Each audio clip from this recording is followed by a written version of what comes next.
Hello friend, आज आपण law of conservation of angular momentum म्हणजे काय ते पाहू. Law of conservation of angular law of conservation of linear momentum आपण पाहिलेलं आहे 11th क्लासमध्ये वगैरे. तर आज आपण law of conservation of angular मोमेंटम याचं पहिले आपण स्टेटमेंट काय आहे ते पाहून घेऊ. If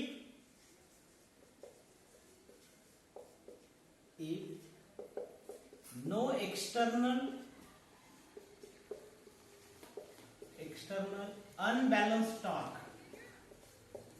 unbalanced torque acting on rotating body एखादी रोटेटिंग बॉडी आहे आणि या रोटेटिंग बॉडीवर कुठलाही टॉर्क ऍक्ट होत नाही, म्हणजे सरळ सरळ टॉर्कची किंमत किती? 0. Okay. If no external unbalanced torque acting on the rotating body, then angular momentum remains constant. हे झालं आपलं स्टेटमेंट कशाचं? Law of conservation of angular momentum. काय सांगता येईल? If no external unbalanced torque acting on the rotating body, जर या बॉडीवर rotating बॉडीवर कुठलाच टॉर्क ऍक्ट होत नसेल तर then L is equal to constant. म्हणजे आपण शॉर्ट मध्ये कसं लिहितो? That is if tau is equal to 0, म्हणजे torque acting on the rotating body is 0, then angular momentum that is L is equal to constant. हे झालं ते statement कशाचं? या law of conservation of angular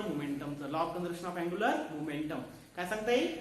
if no external torque acting on rotating body, then angular momentum of this body remains constant. तर आपल्याला याच्यात proof बघायची आहे कशाची? या स्टेटमेंटची. शॉर्ट मध्ये आपल्याला लॉ ऑफ कन्झर्वेशन स्टेटमेंट कसं लक्षात ठेवायचं? If tau is 0, then L is equal to constant. Tau is 0, then L is equal to constant. एवढं स्टेटमेंट जरी आपण लक्षात ठेवलं तरी आपल्याला ते लिहिता येते. ओके. तर आपल्याला इथं प्रूफ बघायचे आहे. Proof of law of conservation of angular momentum. तर आपण प्रूफ बघताना angular momentum we know angular मोमेंटमला अजून एक नाव आहे. लास्ट स्टेट मध्ये आपण बघितलं होतं. Angular momentum or moment of linear momentum is काय फॉर्म्युला होता आपला? L bar is equal to R bar cross P bar. This is the equation number 1. काय सांगितलं होतं आपण? अँग्युलर मोमेंटम किंवा दुसरं नाव काय आहे? Moment of linear momentum is L bar is equal to R cross P, where R is position vector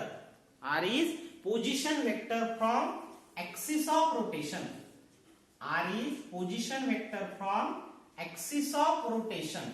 okay.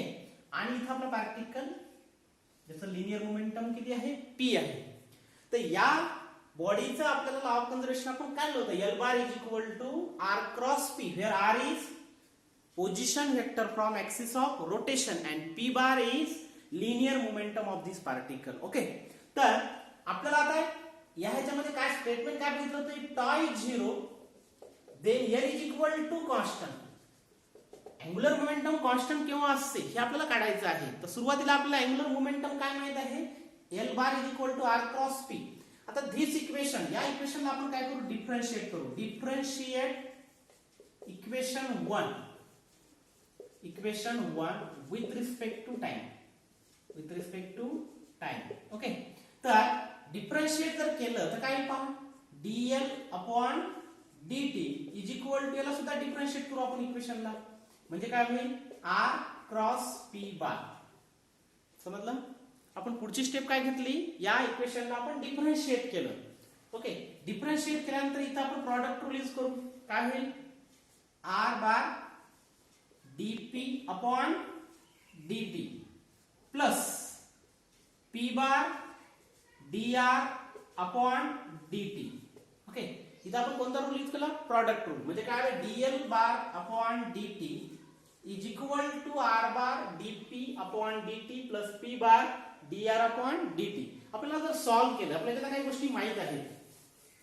काय काय माहित आपल्याला, बट dp अपॉन dt म्हणजे काय, according to second law of motion, Newton second law of motion. Okay, काय आहे dp upon rate of change of linear momentum. Okay, directly proportional to impress force. म्हणजे dp upon dt ची किंमत किती असते, f. किती असते, f. म्हणजे आपल्याला डीपी अपॉन dt माहित आहे, याची किंमत किती आहे, f. ओके, r क्रॉस, इथे p क्रॉस घ्यायचं. ओके, ते राहिलं आपल्याला घ्यायचं, p बार क्रॉस, इथे पण r cross dp upon dt. आता आपल्याला dp अपॉन dt ची किंमत माहित आहे f बार. तसं आपल्याला पहा dr अपॉन dt हे सुद्धा माहित आहे. What is dr upon dt, dr upon dt याला आपण काय म्हणू शकतो, व्हेलॉसिटी वेक्टर. काय म्हणू शकतो, व्हेलॉसिटी वेक्टर. आता या जर आपण व्हॅल्यू इथं पुट केल्या तर काय होईल, therefore dl upon dt, dl upon dt is equal to r cross, इथं काय येईल, f, r cross f plus p cross, what is this, v, p cross v, p cross v. आता आपल्याला या p ची किंमत माहित आहे, म्हणजे p काय आहे, mass into velocity, mass into velocity. This is a vector. dl upon dt, हा सोपा expression, r cross f plus p ची किंमत किती आहे, मास इनटू वेलोसिटी आणि क्रॉस v बार. आता त्यामध्ये मास काय आहे, मल्टिप्लाय मध्ये आहे, कॉन्स्टंट आहे, तो बाहेर येईल. म्हणजे काय होणार पहा, r cross f bar plus mass constant आहे, ब्रॅकेट मध्ये काय राहते, v क्रॉस v बार. आता इथे पहा, या ह्याच्यामध्ये एक्सप्रेशन मध्ये एखाद्या वेक्टरला त्याच वेक्टरचा आपण काय घेतला, क्रॉस प्रॉडक्ट. म्हणजे cross product of vector itself is equal to किती असते, 0. Cross product of vector itself, एखाद्या वेक्टरला त्याच वेक्टरनं जर आपण क्रॉस प्रॉडक्ट घेतला तर किती येते, प्रॉडक्ट आपला 0. मग आपल्या इथे काय होईल, dl upon dt, dl upon dt is equal to काय, r cross f bar plus 0, plus 0. म्हणजे सरळ सरळ आपल्याला dl अपॉन dt ची किंमत किती आली, r cross f. dl upon dt is equal to काय आलं, r क्रॉस f. आपण इथे लिहू dl bar upon dt is equal to r bar cross f bar. त्याला इक्वेशन नंबर आपण 2. ठीक आहे, r क्रॉस f म्हणजे काय, what is r cross f, this is the moment of force, आणि moment of force is called as the torque. but r cross f, what is this, r cross f, this is the moment of force and this moment of force is called as torque. म्हणजे आपल्याला torque ची किंमत मिळाली, किती आहे torque ची किंमत, म्हणजे आपण r क्रॉस f च्या ठिकाणी काय लिहू शकतो, टॉर्क. म्हणजे काय लक्षात सांगा, therefore dl upon dt is equal to torque, is equal to torque. this is the equation number 3. आपल्याला टॉर्क ची किंमत मिळाली dl upon dt, dl upon dt. आता आपण आपल्या मेन एक्सप्रेशन वर आलो लॉ ऑफ कन्झर्वेशनच्या. जर if tau is 0, tau is 0 means torque ची किंमत किती, 0. कोणावर, त्या रोटेटिंग बॉडीवर. म्हणजे इफ टॉ इज 0, म्हणजे सरळ समजून आपण, if torque acting on rotating body is 0, that is, आपण त्याला काय म्हणू शकतो, टॉ इज इक्वल टू 0. जर टॉ ची किंमत जर 0 असेल, टॉ ची किंमत 0 केव्हा असेल, जर एखाद्या बॉडीवर टॉर्क ऍक्टच होत नसेल, देन आपण टॉ ची किंमत ठेवून पाहू. देन काय होईल, टॉ ची किंमत जर 0 ठेवली, therefore dl upon dt is equal to काय, मग टॉ ची किंमत 0 म्हटल्यावर dl upon dt is equal to 0. आणि डेरिव्हेटिव्ह मध्ये कुठल्या ह्याची किंमत 0 असते, डेरिव्हेटिव्ह पहा, l चा 0 आला, याचा अर्थ काय झाला, if derivative is 0, therefore l is constant. Therefore l is constant. What is l? This is the angular momentum. म्हणजे आपल्याला अँग्युलर मोमेंटम कॉन्स्टंट केव्हा आला, l is equal to constant केव्हा आला, if tau is 0.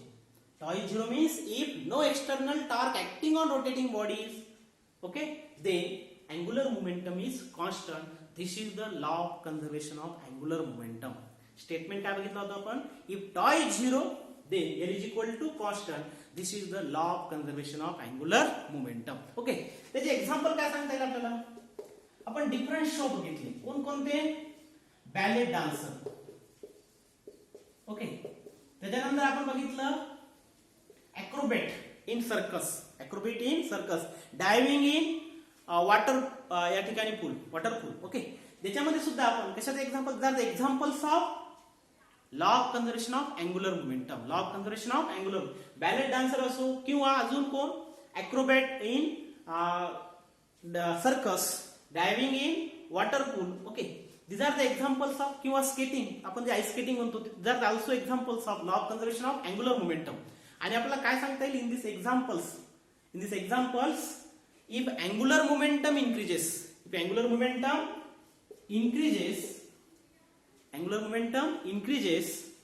then angular velocity and frequency decreases.